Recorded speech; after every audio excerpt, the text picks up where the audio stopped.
Today's episode is brought to you by Mazars. SoundCartel.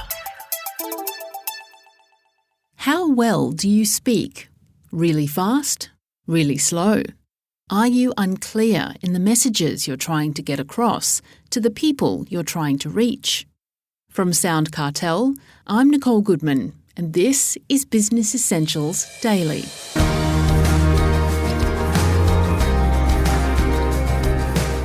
Not that many people have the ability to communicate effectively or the capacity to persuade and inspire. But these are skills imperative to business success.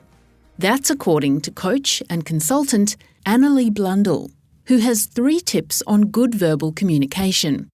Think in headlines, employ short sentences, and use simple words. First, Chris Ashmore asks Anneli why effective communication is so essential in business. The main reason, Chris, that communication is so important is because it gives your customers, your clients, your staff members access to your genius. And what I mean by that is I often have people coming to me because they are excellent at what they do.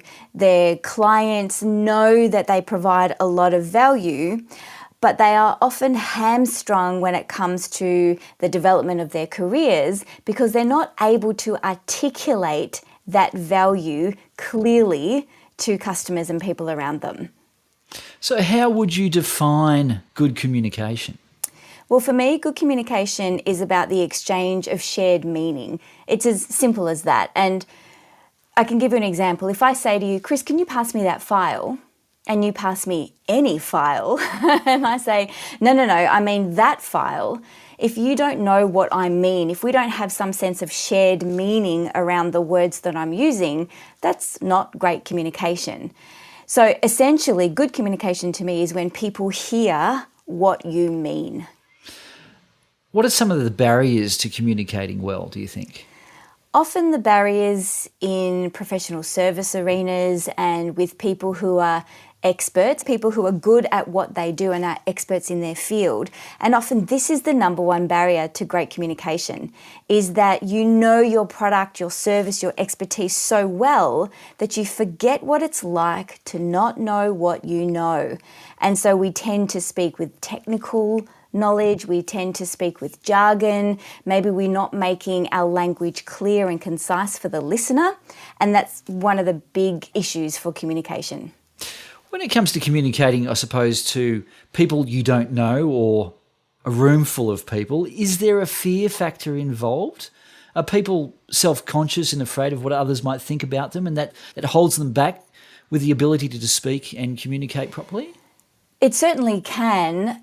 If people feel maybe a little intimidated by people in the room, or they don't have a great relationship with the people in the room, or they're shy or introverted communicators, there may be a reluctance to speak easily and effortlessly, into these meetings. And so often people find that they either ramble, they get uncomfortable with the silence and the space, and they feel they haven't done justice to their communication. So they'll keep speaking into the space to make themselves feel more comfortable.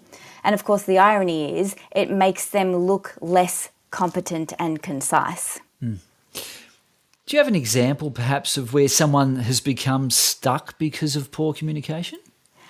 I do. I attended a conference once and we had one of the industry experts speaking. So I was one of the professional speakers on the lineup, and as a professional speaker, one of the first things you learn to do is how to speak into the space. And this means if you've got 30 minutes, it's 30 minutes, no more, no less. If your 30 minutes becomes 20 minutes, it's all of a sudden 20 minutes. And so this speaker, not a professional speaker, but an industry expert. And so he had 45 minutes. It got truncated to 30 minutes because we had technical issues.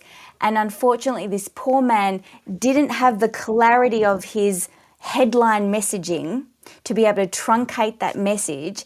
And so instead, God bless him, he went, okay, I've only got 30 minutes, here we go. And he spoke so fast and he rushed through every slide and he basically just fast forwarded at warp speed all the way through the 45-minute presentation in 30 minutes. Wow. Yeah. Not good for the audience. No, and the thing about clear communication and being an effective communicator is we want to make it easy for the listener to translate the meaning or find our intention. And what we know about the brain and its ability to absorb information is that it's limited. It has finite capacity to take in information. So just speaking quicker and throwing all the information in a small amount of time, it doesn't make people absorb it more easily. In fact, it makes it harder to absorb the message. Okay, then, let's say somebody has to communicate. Do you have any practical tips on how to do it well? Yes, absolutely. So my number one tip is to speak in headlines. If you're unsure how much time you have or how much appetite the listener has for being in dialogue with you, just start with a couple of headlines and let them ask for more information. Another thing you can do is use shorter sentences. Shorter sentences, people. Think in points, not paragraphs. And finally, use simple words. We want to remove jargon because jargon makes the listener have to do the translating work. Whereas as the speaker, remember, your job is to make it easy for people to get your message. So we need to use simple words to make it easy for the listener. Any examples of a jargon word?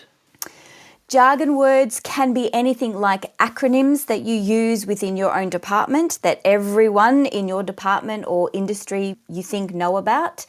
It can be any technical terms that you use to describe applications that you use or software that you use or processes.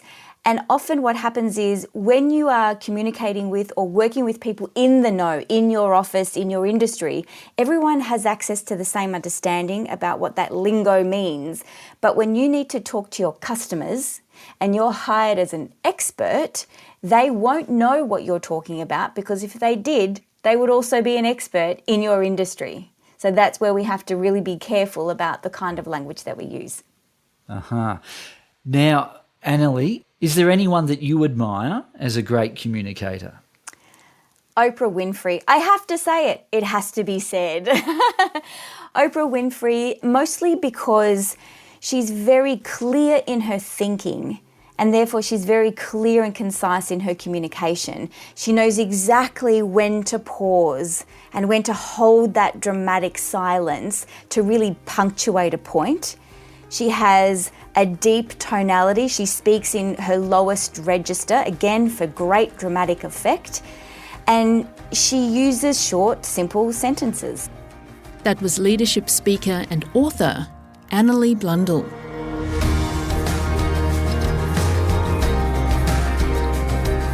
Business Essentials Daily is a SoundCartel podcast. Executive producer is Heather Dawson. Producers are Nick Schilberger, Chris Ashmore, and myself. Technical production by Pete Letts and Belinda Trimboli. I'm Nicole Goodman. Thanks for listening. We'll bring you more Be Daily next week. SoundCartel. This episode was brought to you by Mazars. To find out more, visit mazars.com.au. That's mazars.com.au.